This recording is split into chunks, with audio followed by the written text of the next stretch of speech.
Greetings, everybody. Welcome to today's presentation of Securing Your Digital Legacy, a guide to getting started. I'm going to quickly introduce myself. I do have a slide here in a moment. My name is North. I am a coach, mentor, volunteer with the SCTC crew. Been with the crew 18 months now. The 24th was my 18th month. So I've been here for about a year and a half, and they keep welcoming me back. So I appreciate it. As long as they keep welcoming me back, I will keep giving presentations. So quick little bit of housekeeping. If you have a microphone, please mute it during the presentation. We will unmute it during questions and answer periods, and also use the chat function. If you have a question during the presentation, drop it into chat. And we'll answer the question as close to real time as possible. So with that, let's go ahead and get started. Let's talk about digital legacies and securing said digital legacy. So here's what we're going to talk about today. It's a four-part presentation. Part one is going to be, what is it? You need to understand, before you can secure it, you need to understand what it is and what comprises your digital legacy. Part two, we're going to briefly talk about legal considerations with your digital legacy and how it plays in with your regular estate. So this is, like I mentioned at the beginning, this is a growing facet of somebody's estate that they really do need to start thinking about, because as we have more and more digital assets moving forward, you're going to be able to manage those, and more importantly, your next of kin will need to manage it as well. So the better you are at organizing it, the better the less chaos and confusion will be about should something occur. So number three, we're going to talk about the outline and the plan, basically how you go about building your digital legacy. And then lastly, I'm going to share some resources, some local resources with you here in Colorado. And then we've got time for questions and answers. So with that, who am I and why do you want to listen to me? Well, again, I'm SCTC volunteer mentor and coach. My name is North Rittner. I am an IT and information security specialist. That's what I do in my day job, my daily life. I help people secure their data environments, their devices. So that is my wheelhouse. And it wasn't a far stretch to actually start teaching about digital legacies, especially, and I'm going to refer to this story multiple times during the presentation about what happened to my father. His digital legacy management, I loved my father dearly, but he was not very good at organization. And he owned an insurance brokerage that wasn't an agency with one insurance company. It was a brokerage with 32 different insurance companies that had 32 different websites, 32 different logins, and he had 15,000 customers. So he had a medical emergency that occurred and rendered him unresponsive for 11 days. And during that 11 days, his business partner family couldn't support him because all of his accesses were in his head. So as he was laying in a hospital bed in Fort Collins, the business was, well, not only the business, but the home front, everything was struggling because there was no way to support him in the event during that incapacitation. So I am going to refer to that story several times today throughout parts of this presentation. I am also a small business owner. I do have a consulting firm that, for folks that have questions after class, feel free to reach out to me, because I'm always happy to answer questions after class and away from the crowd if you do have questions. And then again, I am also a trainer and teacher of all things tech. So if it has electricity and connects to the internet, I can usually help you with those issues as well. So with that, let's get started. Your digital legacy, what is it and why do I need one? I always like to start with a famous quote or something that folks can relate to, because this is a big journey, and every journey begins with a single step. By the end of the presentation today, your head may be swimming a little bit, but the goal is we're going to give you bullet points. This is a starting point for your journey, and every journey begins with that single step. And your single step today, your first step, is this presentation today. So with that, let's get started. Why do you need one? This is an interesting stat that the average user has more than 190 online accounts, produces more than 850 gigabits of data per year. That's a lot of data. That's like filling up a hard drive in your laptop every single year. The problem with this is most people don't know where their data lives, and most can't recall more than 15 online accounts they have because you'll log into a website, forget that it's there, and forget what data is stored on that site. So in security, there's a statement that says you can't secure what you can't see. Well, in the digital legacy world, you can't manage what you can't see. So if you aren't taking detailed inventory of things, it's going to be very difficult to manage because you don't know it's there. So that's going to be the first part of this as we get going. And in section 4, we talk about the CU Digital Legacy Clinic.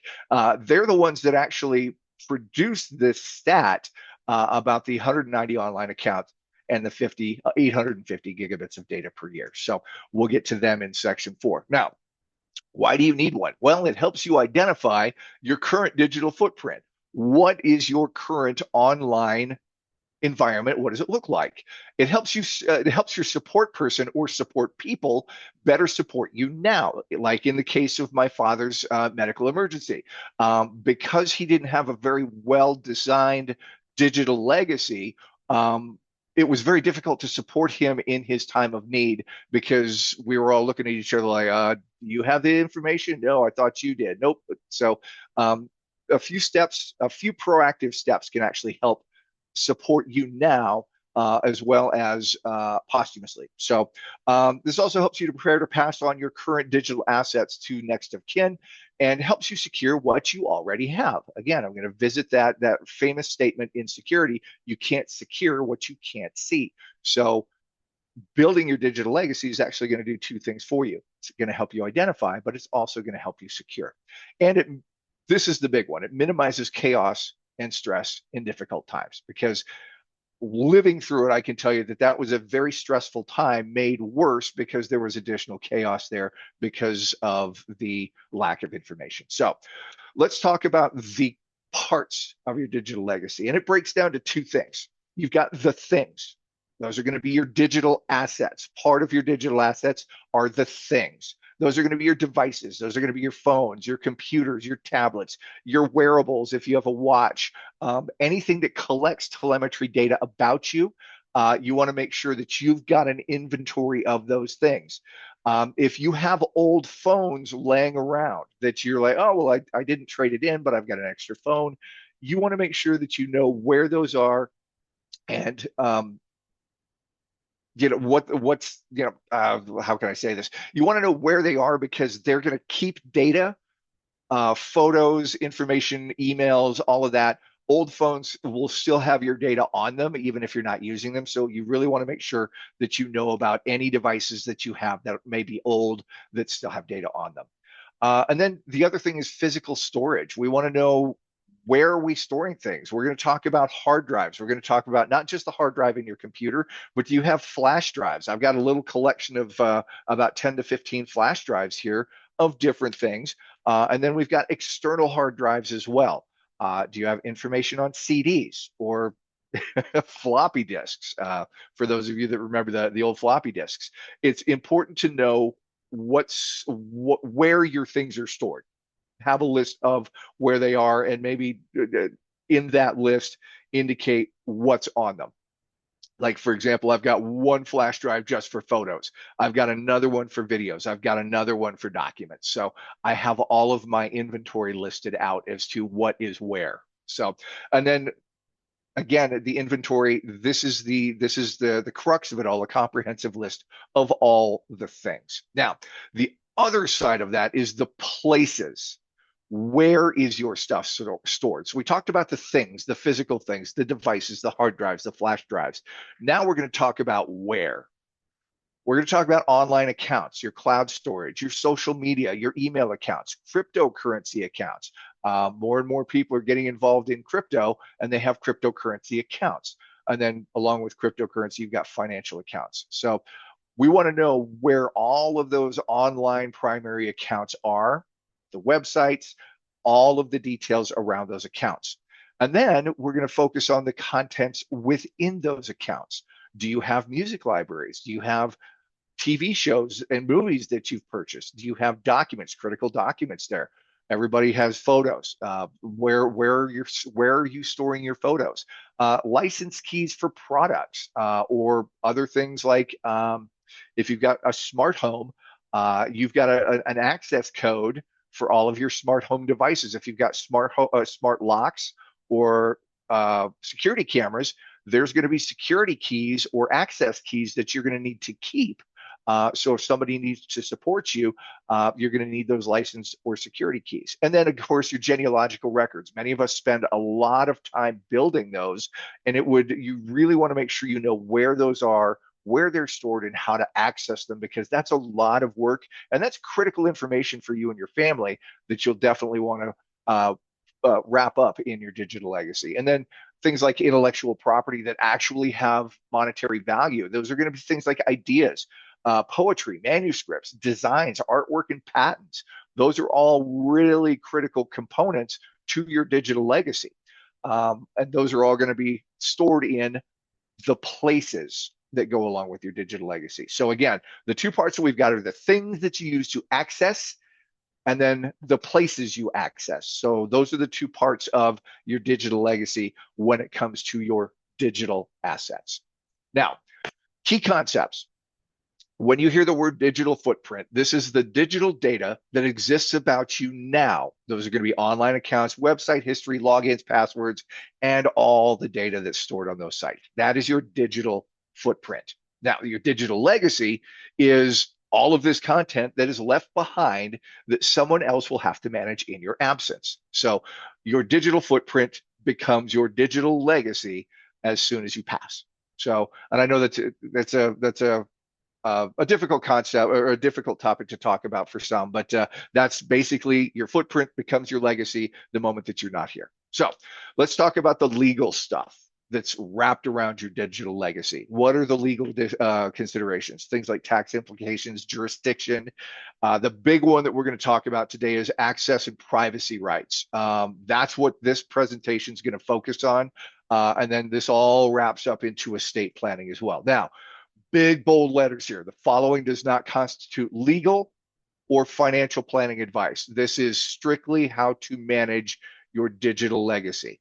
If it has to do with the legalities of your specific state, you're going to want to talk to your lawyer, your attorney, or your financial planner. If your digital legacy plan affects your will, which it will, or your financial planning plan. So we'll talk about that here in a minute. One thing that you need to be aware of is the RUFADA, this is a mouthful, the Revised Uniform Fiduciary Access to Digital Rights Act. This is the law in the state of Colorado that provides the executor of an estate or an attorney for an estate with access to someone's online accounts after death or incapacitation. That's important to remember, that if you have an attorney or an executor, if you become incapacitated, they are the ones that have the legal right to access your digital assets. Now, this law extends that power traditionally given to the executor of an estate to manage someone's digital assets. So generally, the executor of an estate historically has been responsible for the tangible assets. The RUFADA extends that to digital assets as well. So I put the link here to that law, to the Colorado law that exists, so that if you want to read it, it's also in your handouts, your digital handout, if you want to read through the specifics of that. But wanted to make you aware of that law in the state of Colorado. Now, interestingly enough, this was a stat that we had in the old presentation, that the average person has over 100 online accounts. This is average. I want you to think about how many do you have that you're aware of. Start thinking about that. The other thing is the average person stores their data in 5 different locations. Do you know where? Do you know where those 5 different locations are in your world? And it's not one that we're going to answer right now, but it's just something for you to get to brain rolling. It's like, okay, where am I storing my data? Where are my pictures stored? On my phone? Are they on my computer? Are they in a cloud storage? If so, which cloud storage? So you want to start mapping those locations. Since the average person has 5 locations, by the end of your planning, you should be able to map out and go, okay, here's where all of my storage is. All of my things are stored thusly. And then logins and credentials. This is the critical aspect of everything. This is the linchpin of everything. It's going to be logins and credentials. Every device, every email account, every application, every website. If you have an account with them, it requires a login and a password. So if you have historically logged into something, especially your devices, you want to log those credentials so that if somebody has to come in and get into your phone to help support, answer text messages in an incapacitation situation, those support people need to know how to access your devices and your accounts that they are tasked with supporting you for. Let's talk about the digital executor. That's who is ultimately responsible for the digital asset access. Yes, Bobski, you raised your hand. Yeah, we got a chat question. If a loved one is incapacitated and probably dying, how can I use digital legacy now? That is a really great question, and we're gonna talk about this. So if you're incapacitated and you're dying, in my case, it was my father. He was diagnosed with pancreatic cancer. The chemo knocked him out, and so that scenario, the digital legacy, how it would help is if you have things mapped out, and we're going to talk about this in section 3, the plan of what you have mapped out. If you have the moving parts, the moving components of your digital world mapped out now in that incapacitation scenario, your support person or your DE or digital executor or whoever you have tasked to support you will have everything neatly lined out so they know, okay, we need to pay these bills, we need to talk to these providers. It's mapped out, and it's very easy for your support person to step in to support your world if you're in an incapacitation scenario. So we'll get to that in section 3. But let's talk about the digital executor, the DE. You're going to see me use that DE acronym. They are solely responsible for digital assets. And I had a wonderful conversation with a probate lawyer, several actually, but we had a conversation about this. And one of the biggest challenges folks have right now is with the, and I'm going to use a big word here, proliferation of digital identity, of with the explosion of our connected world. The biggest challenge probate attorneys have is accessing things that have assets in them after the fact because their clients, while they were alive, did not properly document how to access things. The executor of the estate or the attorney would then have to try and go in and recover and get passwords and get access. And it was a long, lengthy process because there's usually you have to provide documentation to take over these accounts. So in that conversation, the digital executor is really, really gaining momentum today because it's super important to have somebody tasked with managing your digital assets, keeping that inventory. So in the point where you're not able to log into your own account, somebody is easily able to step in your place. Like the executor manages the tangible assets, the DE wields the power to manage accounts, grant access, and maintain the content of digital access at the executor's request. Want to be very clear here. A digital executor only has power to access, to grant access, and manage the accounts. If it's a financial account, the digital executor does not have any legal authority to move assets. If it's a financial account, they do not have the authority to move money from one account to another. That is not what the digital executor has the power over. The DE can only grant access to somebody that the physical executor says, yes, this person should have access to this account.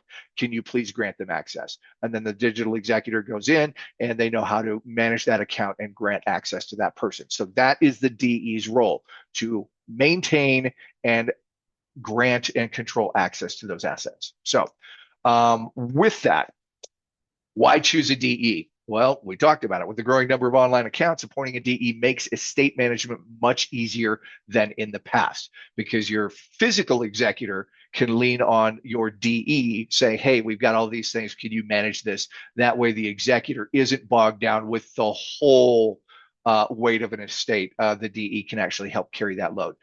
What should you look for in a DE? Well, in the state of Colorado, they have to be over the age of 21. Uh, and obviously, it goes without saying, you want to have someone that you are familiar with and you trust, because that is a big thing. It is a relationship here before you're going to be working with your DE for days, weeks, possibly even months to orchestrate your digital legacy. So you want it to be somebody that you're familiar with and you trust. And then the key component is here. It has to be someone who understands the technology, because you don't want your digital executor to be someone who doesn't or struggles with understanding things like MFA and how to log into accounts and how to change security settings in accounts to manage access. So it's really important to have someone who understands the technology. And then the last part is to definitely have someone who has the time to commit to your digital legacy to help you map and then scope and then build and then refine. So those are the four keys that you should be looking for when you're choosing your digital executor. So bottom line is this: as you're building your legacy, it is going to impact and affect your will, possible financial planning. There's a lot of different things that your digital executor is going to assist with. You want to consult with your attorney. You want to just discuss your digital executor with your estate planning attorney. Uh, and again, your financial planner, if your plan impacts asset allocations, and then your support person. Does your plan require input from specific people, whether it be son, daughter, sister, whoever it may be? Does your plan for your digital legacy involve anybody else? And then remember, this is a team effort.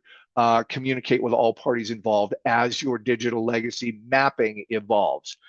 So now let's get to the plan.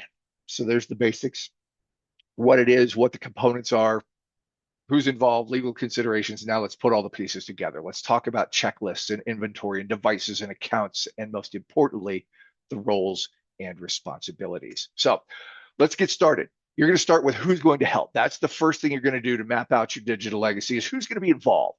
Who's going to be your support person? Who do you have that can be digital executor? What is your current status of your estate? You'll want to talk about those things: who's helping, who's involved, and then you want to get to the stuff, the computers, the devices. You want to map those out. Just jot them down on a piece of paper so okay, here's my list. Here's what I've got for computers, devices, and then the places. Map it down. Map it out. What are your accounts? What are the accounts that you know of? And then the storage devices that you currently use. If you have a list and you can go, yep, yep, yep, yep, you can check them off after you've put hands on them to make sure that your inventory is comprehensive. So let's talk about this stuff. Again, we talked about laptops, desktops, devices, phones, tablets, wearables, anything that you access, anything that you physically interact with. And then the places, the accounts, email, not just the primary email that you have, but every other email that you ever opened. Um, I know for me personally, I have 8 different email accounts that I have. I only use 2 of them, but the other 6 exist for a specific purpose. So I want to make sure that we've got email, all of the email accounts, all of the banking accounts. Healthcare accounts are really important. Those are going to be like your UC Health, your BCH, your what's the new one of oh, it's not Intermountain, but anyway, all the different healthcare facilities and websites that you may be interacting with, and then government sites, things like Social Security, things like the Department of State if you've got a passport, and then IRS, of course. So you want to keep those in the list of accounts. Social media, Facebook, and again, your genealogical sites. Again, we talked about that you spent a lot of time building this genealogical record. You definitely want to make sure that that's easy to pass on to the next generation with usernames, passwords. Where is it stored? Is it stored locally? Is it cloud stored? So again, map them out. The more detail you can put in your map, the easier it is for the next person to pick up and carry on. And then storage, hard drives, flash drives, and cloud storage. So that's to get started. Now we're going to get more into tools. Now, I know what I need to do, but now let's talk about what should I use to accomplish this goal. So The tools, there's really three options here. The first one is the old standby paper and notebooks. If you've got a notebook, just jot it down. That's better than nothing. Having a notebook with lists and details is better than not having anything. And then you've got digital tools, things like Microsoft Excel or LibreOffice spreadsheet, something that you can digitally update and save.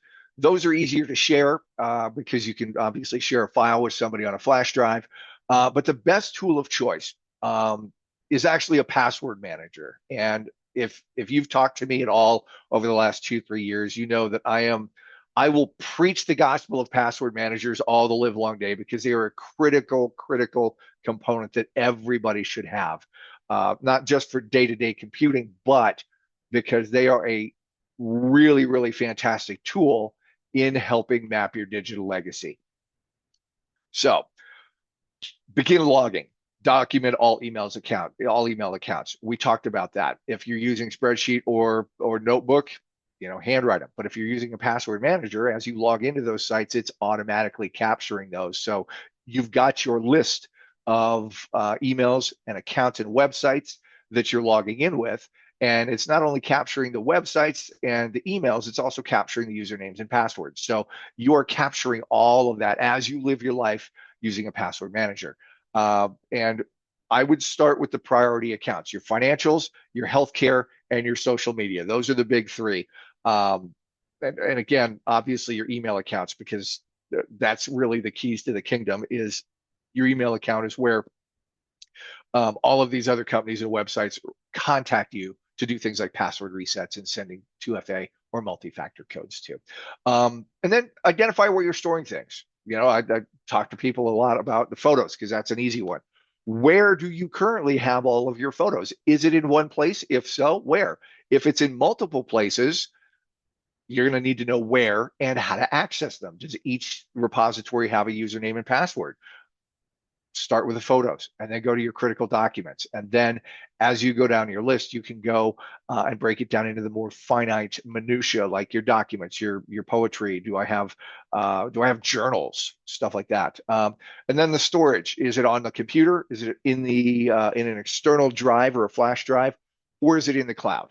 And if it's in the cloud, where? Because we've got Microsoft has the cloud. It's OneDrive. That's Microsoft's cloud storage. Apple has iCloud. That's another cloud storage service. And then Android users, if you've got an Android phone, you have a Google Drive that your content on your phone, you may or may not automatically back that up to your Google Drive. And then you've got things like Dropbox and Ancestry.com, 23andMe. There's some other genealogical sites out there that are also cloud storage for all of the documentation, birth certificates, death records from your genealogical records. So document everything. I guess this presentation could have been like, hey, get a password manager and document everything. Thank you for attending. Because that's really the crux of it, is if you've got a good tool and then you document everything, that's the long and the short of securing your digital legacy. So with that, let's talk about digital content here, because a lot of folks, when they hear that, they don't have a full grasp of what it is. So document where they are stored. We talked about that. Digital media, things like ebooks. When you purchase an ebook, you actually own that book forever, unless you're renting it. But if you've got copies of those ebooks, if you don't manage them, so this is interesting. I talk to a lot of folks about this, but they don't know what happens. Okay, I've got a massive digital library. I've got 400 novels, but if you don't manage that account in a way that somebody can, after you come in and access that digital media, your license right expires when you do, if you don't have it set up to where those assets can move forward. Like Apple Books, Red Shelf. The reason why I know that, this is now I have an extensive music library. For those of you that don't know, I spent 20 years in radio broadcasting. I was a DJ and had I have an extensive music library consisting of about 26,000 songs in my iTunes account. And for those of you that have purchased a song through iTunes, they're usually about $1. So my iTunes library is valued at face value about $25,000. And if you read the fine print of your iTunes license, if you don't will that to somebody else, when you expire, the license rights expire as well. So that I've spent 25 years building a music library that, had I not set that up to pass that on to my next of kin, I would have lost the rights and access to all 25 or 25, 26,000 songs. So keep that in mind. If you've built a lifetime, if you spent a lifetime building a music library or a movie collection, you definitely want to make sure that you add that to your digital content. Speaking of movies, they could be licenses that you purchase through Apple TV or Amazon streaming, or companies like Fandango, where you can go in and buy digital copies of movies. Again, you'll want to make sure that next of kin has access to those, so your movie collection doesn't get vaporized when you pass on. And then digital streaming services, Netflix, Disney Plus, HBO Max, Paramount. I know, North, why are these important? Well, next of kin are going to have to go in and shut each one of those off. So if you have a list of what your monthly subscriptions are, your streaming services, it's going to make it much easier to go flip those switches and turn them off. And then websites. Do you have a personal website? Do you have blogs? Do you own domains? I'm surprised more and more people are actually going out and buying their domains, mywebsite.com, which actually has value. I had one client that purchased the domain for $12 to $15 about 15 years ago. And now when they went to go sell it, it was worth $5,000. So if you have a clever domain name that you own, those are very, very valuable, or can be, rather. And then let's talk about subscriptions. We're talking about newspapers, New York Times, Wall Street Journal, Boulder Camera, Times Call. If you have a subscription that you pay for every year, somebody will have to go in and discontinue those upon your passing. So list them out so that we are aware of what needs to be managed. Periodicals, digital magazine like Time, Wired, Arts and Crafts, The New Yorker, all have a yearly subscription. You'll want to list those out. And then subscription applications, All Trails. I have a wonderful gardening app that I pay $29.99 a year for. It helps me identify and triage my plants. Am I overwatering? Am I just, it's a wonderful app, but it charges my credit card $30 a year. So I want to make sure that we know what those subscriptions are and how to discontinue those after passing. And so just some ideas like Microsoft 365. And then we talked about cloud storage, not only for where, but it also, most of the time, folks have an additional monthly cost for iCloud. They have additional costs for OneDrive and Google Drive. If you're purchasing extra storage, that has two implications. First off, you want to know what that monthly cost is, and that can also, it's not so bad anymore, but if you shut that service off, you could lose some of your digital content, because if you're paying for a terabyte and you've got 800 gigs, and you're like, no, I want to shut that off, there can be some access issues there. So it's important to know the cloud storage subscription model that's going on as well, to prevent accidental loss of access. So intellectual property, we talked about artwork and manuscripts, poetry and patents, and then documents, personal documents, things like journals and emails, written content that somebody would like to have. I know that my father, nobody knew that he kept the journal, but he did, and it turned out to be on one of his hard drives, and he just every day he would jot a few sentences down, and that was really, really, it was wonderful that our family discovered that after his passing, because nobody knew that he did that. So again, jotting those down, critical documents as well, all really, really important things to document. So let's talk about the three basic considerations of your plan. This is it. There's a lot to it, but there's three considerations. Number one is the tool. Doesn't matter which one you use. If you're using paper, if you're using spreadsheet, if you're using a password manager, does not matter. It's whatever's going to work best for you. But the important thing is pick the tool and stick with it. Because if you start using multiple tools, then it's going to add a level of complexity and chaos to it. So pick one tool and stick with it. And then where you're going to keep it. Where do you plan on storing your plan and inventory lists? Identify that. Is it going to be in a safe? Is it going to be on a flash drive? Is it going to be You're going to keep your plan as a secure document in your password vault. Make sure everybody knows where your plan is and how to access it.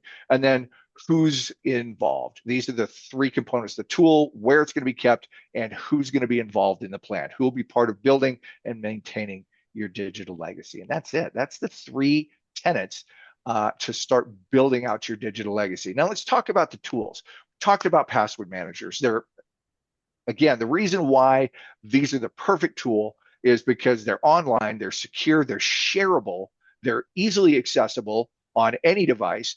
They have, most of them have document storage as part of your subscription, and they're easily protected. I've given you 5 vendors here, and it is also in your handout. We've got NordPass. These 5, and I'm recommending these. I have no problems recommending these because I have vetted all 5 of these. I know that all 5 of these are really, really good, really solid, really secure products that are all pretty much easy to use. They've got different colored interfaces, but they all pretty much have the same interface. But NordPass, Bitwarden, 1Password, Keeper, and Proton Pass. Those are the 5 that I recommend. If you're using one other than this, that's fine.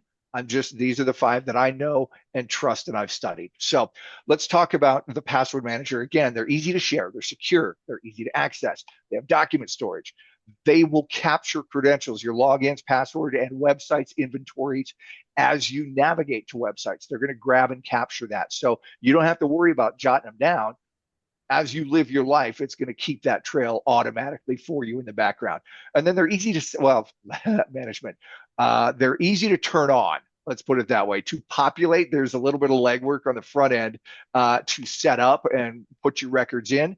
But after they're in, they're pretty easy to manage, and they're even easier to hand off. It's as easy as adding an emergency contact and allowing them access to your vault in the event of. If you decide to go with a digital, like a spreadsheet or a Word doc, that is just fine. The only thing is it's not as easy to share. You usually have to share it through email. I don't recommend that because your digital legacy has a lot of secure information. So if you're going to be sharing it, make sure you do it in a secure manner, especially if you're using spreadsheets or Word docs. Because again, your digital legacy is, in a sense, the keys to the kingdom. That's everything about your digital existence. So you want to secure that accordingly. Notebooks and flash drives all are okay because usually those are handoff. You hand it to the person and you know that it's being shared securely. Upkeep. So you must update all. So if you've got a notepad and your son or daughter has a notepad, or your digital executive, you both have to make sure that your notepads are synced up, and that's a manual effort. So if you're using the old school pen and paper, then you've got just understand you have to update. If you make a change in your notebook, you got to make sure that your DE makes that same change. Otherwise, your data's out of sync. Prone to error, misspelling. I don't know how many people have like, hey, I wrote down my password. I'm like, great, was that a capital or a lowercase e? Don't know. So again, prone to error. And again, notepads can be lost. I know that they're not dishwasher safe. Ask me how I know. But yeah, they could be misplaced or they could be lost. So that's the other risk there. And again, the non-digital aspect tools, the non-digital tools can be difficult to hand off. I mean, not so much as to hand it to the next person, but okay, I've got this. Now, what do I do with it? If they're not completely up to speed, the handoff can be burdensome to manage. So those are your options for the different tools. Now, I know that there's a ton of questions about password managers, and I expect that. So in the Q&A, I know that we've got at least 6 questions. So we'll get to those here in a minute. We're almost done. But here's the thing. The tool is critical. Not having a defined tool in place makes this whole process much, much harder. So as important as the people involved, the tool choice is just as important. And again, regardless of the tool, stick with it and make sure everyone knows the plan and the process. That is the most critical part here, the tool and the plan and the process. Make sure it's communicated well. Now, notify service providers. We're going to talk about some tertiary things here for your digital legacy. Why is this important? Notifying service providers ahead of time of your authorized agent. That's what it's called for your service providers, is your authorized agent. on your account allows for account management if you are suddenly unavailable for any reason.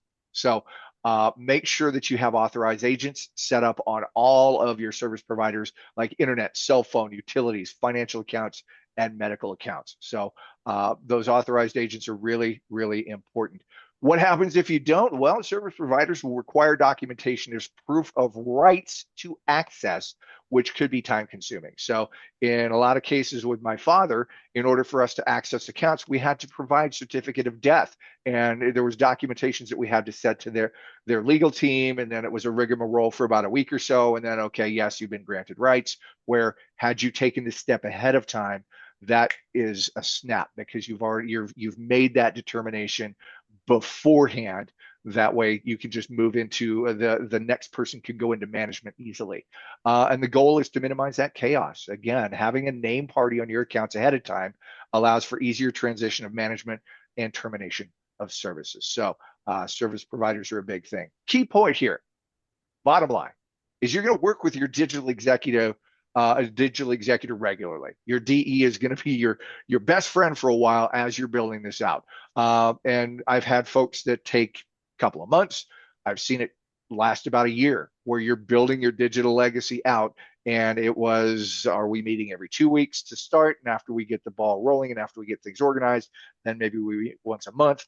And then after that, maybe semi-annually just to see if there's anything changes. So again, the legwork is up front. You're going to be meeting a lot more frequently in the front end, but after everything's built out, the only time you really need to meet and communicate is if there's any changes to anything. So schedule time, working sessions and an update cadence like we talked about. Should we do weekly to start? Should we do biweekly? What is the working session and what is the cadence for that? So map all that out. Let's recap your plan. Basically, who's your DE? You probably have somebody in mind right now as we've been talking about this. Get organized, pick your tool, and start building your inventory list. So who, what tool are you going to use? And then document. You're going to document your wishes. You're going to document who's responsible for what. You're going to document regular updates. And then you're going to document any changes along the plan. Was an account closed? Did I open a new account? You're going to document as you go along. So, and with that, let's get to wrap up and Q&A. Before we get to questions, got a couple of resources for you. If you need some help, the University of Colorado has the Digital Legacy Clinic. These guys are fantastic. The URL, the website is in your handbook. It's also right here if you want to jot it down. But the Digital Legacy, they literally support you through every digital chapter. This is free of cost. These are all CU students that are cybersecurity professionals, and they actually go through the entire process of, well, let's talk about what they do. They support you through every step. They help you get organized. They help you define your needs. What do you need? They help with the digital legacy planning. They can also assist in account recovery. And this is the most time consuming, is when I'm working with somebody on their digital legacy and we're building out that plan. They've got accounts. We'll spend months usually going, hey, I've got this account and I need to recover it. I don't know how to get into it. So that is one of the most difficult portions of securing your digital legacy, is recovering accounts that you know exist but can't get into. And again, this is important to know, it is a free service. So I haven't talked to them recently, but if you reach out to them at www.colorado.edu/digital-legacy, you can actually schedule time with them. There's a button in the upper right-hand corner. Let me see here. Right here. Where is it? Get support. Or you can contact. You've also got to get support right here. So you can click on and communicate with them from the website. So couple of other resources here in Colorado. State of Colorado has area agencies of aging, the AAA, not to be confused with roadside assistance. But what do? They're available at no cost for those that are 60 or older, and they assist in helping find legal assistance in your area. Basically, the AAA is responsible for keeping lists of legal assistance providers in the area. Here's their office number. And I've gone so far as to save you a phone call, because those phone calls, as you can imagine, the staffing is limited and sometimes the callback takes a while. So here are the two in Boulder and Weld County. Michael Anderson at Rocky Mountain Legal Services, there's his phone number, and email address.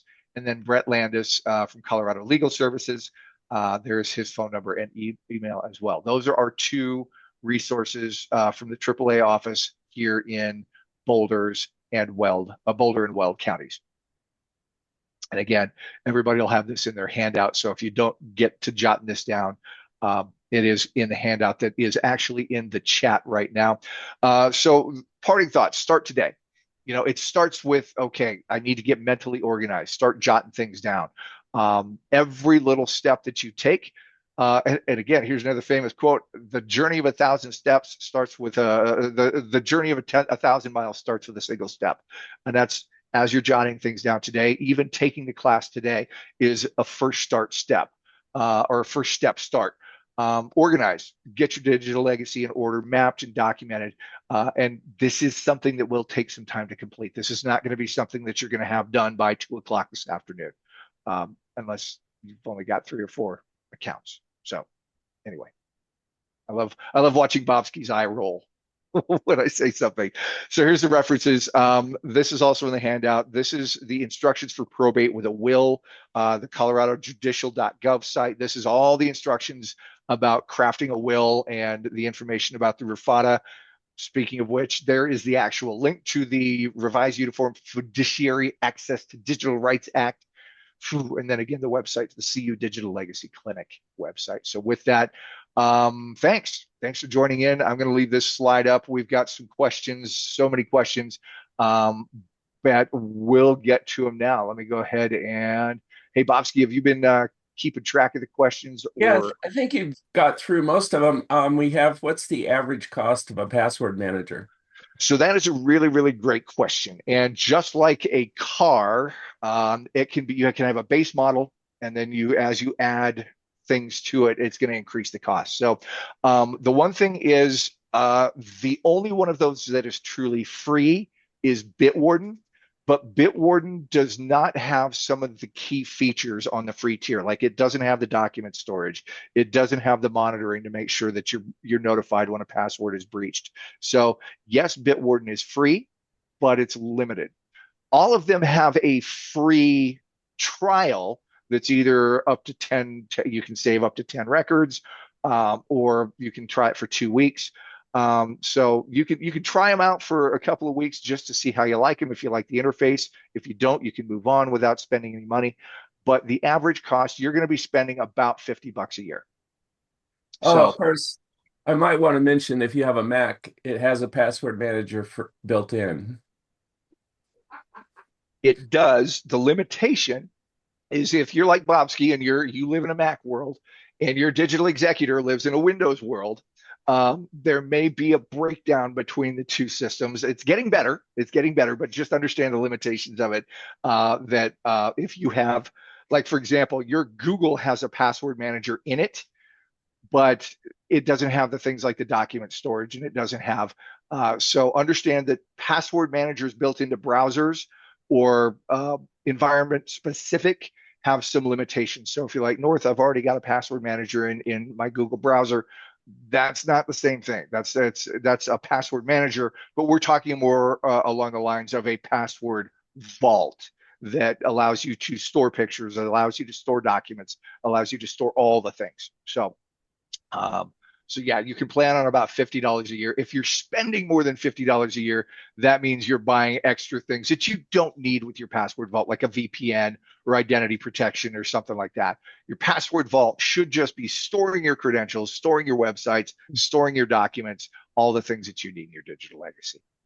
I do want to add that in the fall, on September 30th, the SCTC, will have a session on managing passwords. And then on October 2nd, North, you'll be presenting a session on password managers proper. So Correct. Yeah, I'm really September excited 30th about and that. October 2nd. Because that October 2nd class, if you've not worked with a password vault, and so we're going to talk about password managers, but let's really talk about what it is, the password vault. We're going to do some live demos in that class. So if you're curious, I'm actually going to log into my personal vault and show you all the things that I have stored like critical documents, insurance documents, passports, driver's license, all the things that I need to live my life, important credit cards, uh, all of the critical information that somebody would need in the event that I'm incapacitated, or if I suddenly uh, pass on, then my family can literally step in the very next day without any question about what I have, where it's at, and how do I get to it. Well, you're not going to have to worry about that because we're going to take pictures of the screen as you show that. So Yeah, that'll be yeah. great. So, and that's fine because the second that you use it outside, because I've got MFA on everything, so you can go ahead and try and log in with my password, but my phone's going to be going, hey, this person at this IP address is trying to log in, and once I get your IP address, all your files are mine because I'm Uh-oh. going to log into that IP address and go, hey, who was Um, trying to log into my system? I do want to add that all of these will be in the Fall Go catalog at the Longmont Senior Center. So when Yes. that comes out, look for, well, this and a lot of other presentations. Got another question. Can any of the password managers be set up to include both me and my husband, inclusive of Mac and Windows? That is a fantastic question. That is a very critical aspect. So your password vault, password manager will have all of them. When you purchase a premium, you're going to have two things. First off, most of them come with a family vault where you can have yours and then one or two other people to where you can share passwords back and forth. It also has the functionality of emergency contact that you can grant somebody emergency contact in the event of an emergency situation coming up. So all of these password managers that I named today have emergency access, and you can set up additional family members so you can all work together. Can Cool, I, thanks. can I interrupt? Sure. I use Keeper, love it. Um, Two things. First of all, I'm sharing the Keeper with my wife, and I don't pay for a family plan. Correct. Correct. That's what I'm saying is when you purchase a keeper account, it usually comes with four additional Oh, family okay. vaults that can be created under that $50. Yeah. It Yeah. used to be five. I think they reduced it to three this year. Two other things. Yeah, Keep in mind, if you write a plan like I have a very comprehensive plan, that it's a continual process because every time you change an account or or whatever, you have to keep that in your plan and document it. So it's an ongoing thing. I've it been is. maintaining a plan. What do I do? What does my estate do when I die? For years. The other thing is a lot of information that I don't keep in Keeper. I also keep. Now I happen to have an iPhone, and everybody in my family has an iPhone. But in contacts, there's a lot of information in contacts that you can uh, put, like your driver's license numbers and certain VIN numbers of cars and stuff like that. That's a Yep. handy place to store stuff if you don't have any Keeper Yep. or password manager. And Henry, to piggyback on that, one of the things in every record that you create within Keeper, there's a field for notes. Yep. And like, so I what I do is like with my iPhone, in the notes, I say, okay, what email address is used to log into my iPhone to for my Apple ID, and anything that it has to do with like if like with my insurance information, it's the vehicles, and in the notes field, I put in all of that pertinent information. So in the event that I'm unresponsive, somebody needs to get my phone, all of that information is right there. They know exactly what to do. That's a very good point. In fact, my one of my debit cards was stolen. At the access, people were charging illegally. I had to have it replaced. I had to go back in and remember and put in that notes field in Keeper. How do I pay for this? Because some are direct draft out of my bank account, and some are use a debit card. So I try and not use a debit card, but sometimes you have to. So that's a good thing to put in the notes field on Keeper. Yeah, because the other, and again, this is getting really into the weeds and seeds of the password manager, which we will talk about during that password manager class in October. But when we put credit cards in our keeper, in the notes field, we also say, okay, these are the accounts that are paid with that credit card. So Yes. when we have those, credit cards, we also know exactly what's coming out of those credit cards in Keeper. So, And conversely, for each account, how do I pay it? yeah, exactly. So, Same draft or debit card. for sure, North, for sure. Yeah, Debbie has a question she wants to ask. yeah. Go ahead, Debbie. If you want to come off mute, I'd love to hear this question. Oh, yeah, thank you. Nina, are you still on? My friend Nina is concerning my friend Nina, but I'm on, okay. Deb. Okay, well, let's ask this question, Nina. So, the person who's involved is slowly dying, cannot remember or say passwords. We can't find passwords around the computer or in an area. There's several, probably 15 or 20 online accounts, banking accounts, and things that need to be accessed. Is there any way? I mean, I love this class. Thank you so much. But right now, we need somehow to get online without knowing any of his passwords. Certainly. So one of the key things in that CU group, the account recovery is a huge challenge. Okay. So the first step, and I'll speak to what I do with Rocky Mountain Technical Solutions. I take on a new client and act as DE for said client. First thing that we do is they're like, okay, I've got 15 accounts that I need to recover. For me, in order to do that, I have to be contractually, because I am not a family member, I do not have that legal binding, hey, this is my son, they're acting, that you can go to your estate planner and say, hey, this is going to be my digital executor, and then they just write it into the will. What I do is I don't want to be involved in the will at all. I just want to handle the account recovery. So I will engage in a legal contract saying that I can act on your behalf legally under Rufata as a digital executor for these accounts. And then I can go in and I can actually recover them legally, because if I don't have that permission, it's actually a federal crime to break into somebody's account to recover their account if you don't have the legal right to do so. So you definitely want to make sure that it's named. And in this situation, I'm not saying that there would ever be legal charges against anybody who goes in to recover an account. But if you're going to engage in that activity, you definitely want to have it documented somewhere that you are named as either a digital executor or the executor of the will, because the Rufata grants you the right to digital access. Would his wife have? Oh, absolutely. Wife by marriage is they've got access rights. So then you just contact that bank or whoever. Correct.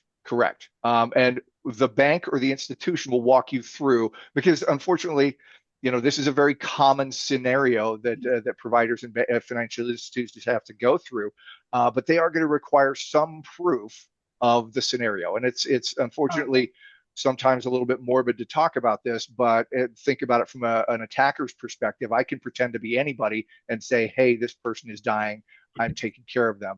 They may require some proof and documentation to corroborate the situation. Or something might work. Yeah. Okay. Ask the organization and they'll tell you what they need. Oh, okay. Thank you so much. I appreciate it. You bet. Thank you. That's all of them in the chat, North, I think. Wonderful. Well, we are right at the hour mark. That's fantastic. Were there any other questions today that we could talk about with the legacy or the tools? I do want to encourage everybody, if you have follow-up questions, I'm not sure how deep and in the weeds the actual volunteer crew at the FCTC could go to help with this. They can certainly help you with password manager questions. But again, reach out to that group at CU. It's a no cost. If you have questions, I've given you my email. My website is on the screen as well. This is part of what I do all day, every day as a security consultant, is help people map out and identify things with their digital legacy. So if you have any questions, don't hesitate to reach out. Always just happy. one more quick different. Yeah, Debbie, go ahead. What's the chances of those password things being hacked? Well, it depends on how well you set them up. So if your password to your password manager is password, I'm going to break into it in a matter of minutes. Oh, However, the master passwords you set up, I advise everybody when you set them up, your master password should be no less than 17 characters and not easy to guess, because that is the keys to the kingdom. You're absolutely right that if somebody else gets that password, you're never going to use that password anywhere else. But yes, if somebody gets that password, the vault can be broken into if you're just using a password.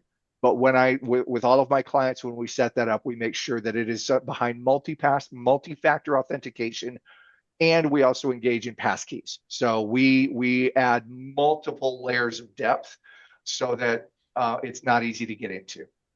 thank you. You bet.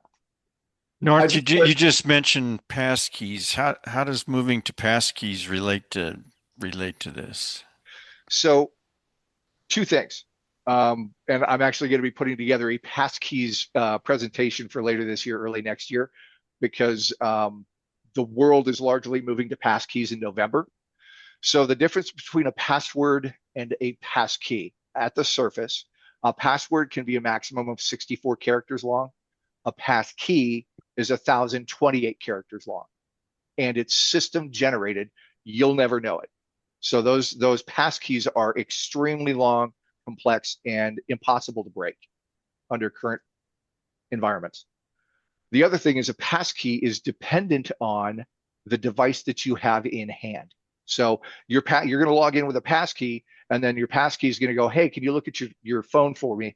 And then you're going to verify with your face. So you're A, not going to log in with a password, and B, you're logging in with your biometric. So that's how passkeys make it stronger, because not only is it not a password, but you can't log into it unless you've got your phone or some other biometric method to authenticate in.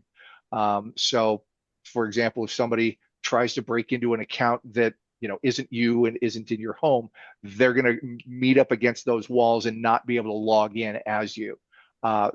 Even if they steal a password, they're still not going to be able to get in, because you have to have that phone to be able to log into the account. We're going to talk a lot about passkeys on that September 30th session. Good. Because I just noticed that Windows Authenticator is doing away with passwords, right? You can't keep that. It's not a password manager anymore. Correct. They actually turned that off. I think this week is where you can no longer store passwords in the Authenticator apps, which, that's going to be part of the password manager class, both, because I talk about it a lot in the password manager class as well. Well, friends, that's a wrap. We hope you've enjoyed this video today. Hey, before you go, if you like this video, be sure to hit that thumbs up button. And if you'd like to know when the latest SCTC video comes out, be sure to subscribe and hit that bell for notifications. And if you have any ideas or feedback, we'd love to hear from you. Be sure to leave a comment below. We'll see you next time.